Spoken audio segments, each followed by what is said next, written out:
I agree. What I'd like to talk about is a kind of reflection, really, on 2018 in terms of some of the kind of bigger challenges that Western Europe has faced.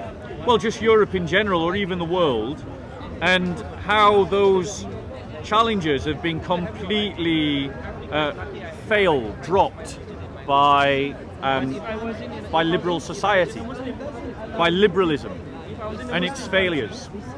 Because really, as Christians, we keep associating ourselves with a liberal society that is failing itself and is drowning. And as we sort of peg our mast to their colours, as we peg our colours rather to their mast, as they drowned, we drown with them. And as Christians, I want to offer a Christian perspective on some of the challenges that we see current in society at large. And these are all the failures of liberalism, and we'll discuss that as we go forward. So the first of those failures is the migrant crisis. The migrant crisis is a failure of liberalism because Chancellor Angela Merkel, Trudeau in Canada, Obama and their ilk have sought to follow an internationalist ideology that sees the world as one giant economic market, and into which all of us as individuals are simply batteries to an economy.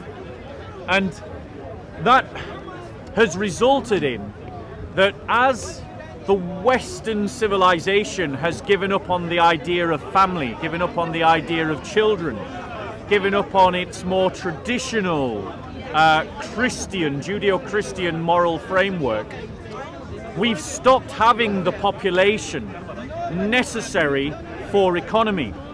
And as we know, our governments are very centred around the idea of economy. And so to replace that dwindling native population, our governments have sought instead to simply import populations from abroad, regardless of whether those populations have any connection to the Judeo-Christian roots of Europe.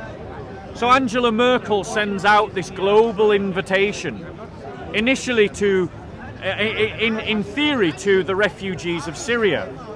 But quite quickly that became an open door policy to anyone everywhere who is suffering. Now, this is an unsustainable policy. It will and has resulted in social conflict and social tension. And the way that our Western governments have tried to deal with the rising tensions and problems that this has caused is to simply clamp down upon the voices of protest that are speaking up quite legitimately about the consequences of just inviting everyone and his dog to come to Europe. It simply can't be done. Now, as a Christian, I'm going to upset everyone on every side, because the fact of the matter is that as a Christian, my solidarity is with the church, not with the West. And many of those refugees and many of those migrants that are coming from Africa and coming from the Middle East and from the Far East are Christians.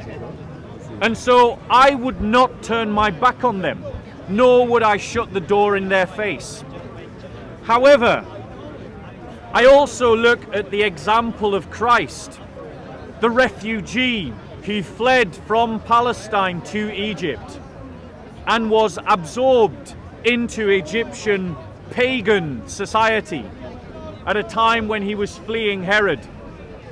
Now, that means that as a Christian, along with those injunctions in the Old Testament to do good and justice by those aliens amongst you, I can't and won't go in for any narrative that seeks to alienate or villainize refugees or migrants.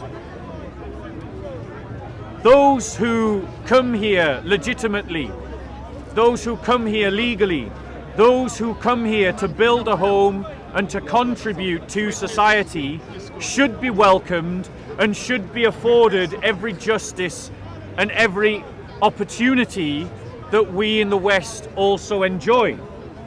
However, that being said, when God in the Old Testament talks about doing justice to the alien amongst you,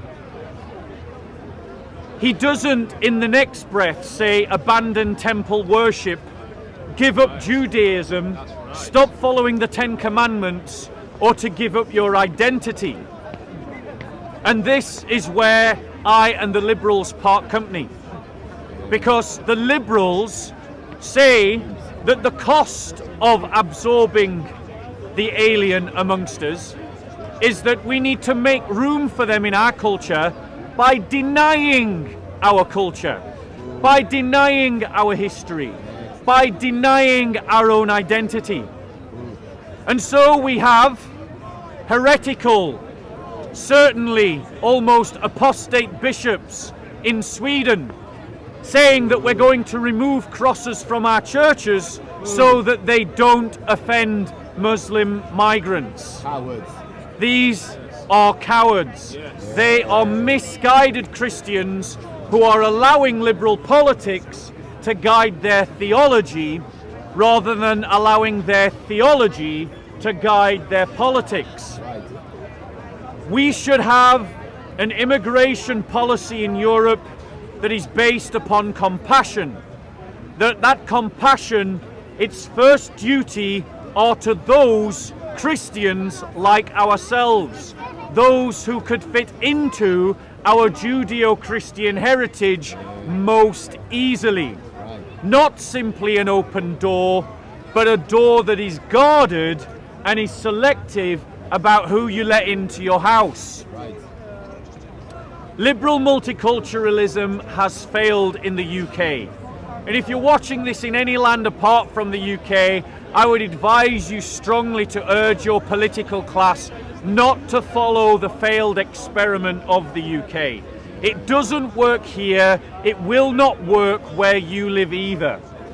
However, the church holds out a middle way between the xenophobic ethno-nationalists on one side, who want to define the English state based upon nothing but the colour of your skin, and the ridiculous open door policy of the Liberals on the other, which is working against our society in the sense that it cannot work.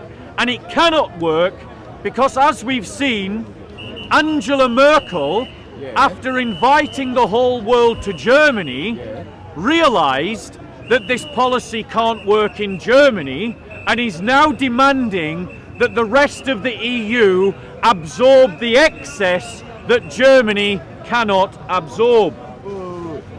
As Christians, what we need to do is to offer an alternative.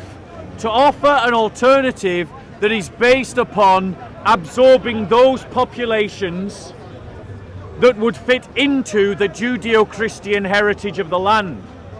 And this was being offered by numerous bishops, by numerous cardinals in the church, particularly a cardinal in Italy whose name I've forgotten, who offered a similar thing in Germany before I die. Liberalism is not working, and Christians who simply go along with a liberal form of Christianity where they define their theology according to the paradigms of liberal politics will not work for the church either. We are importing populations that are hostile to the church and that seek to persecute the church. The church. Instead, the church. we Which should church? encourage Which church are you talking about? we should The encourage church. Christian populations Christian churches. and support the migration of Christian populations, particularly those persecuted in the Muslim world, such as in Pakistan and the Middle East. Right. For those of you eager to ask questions, And what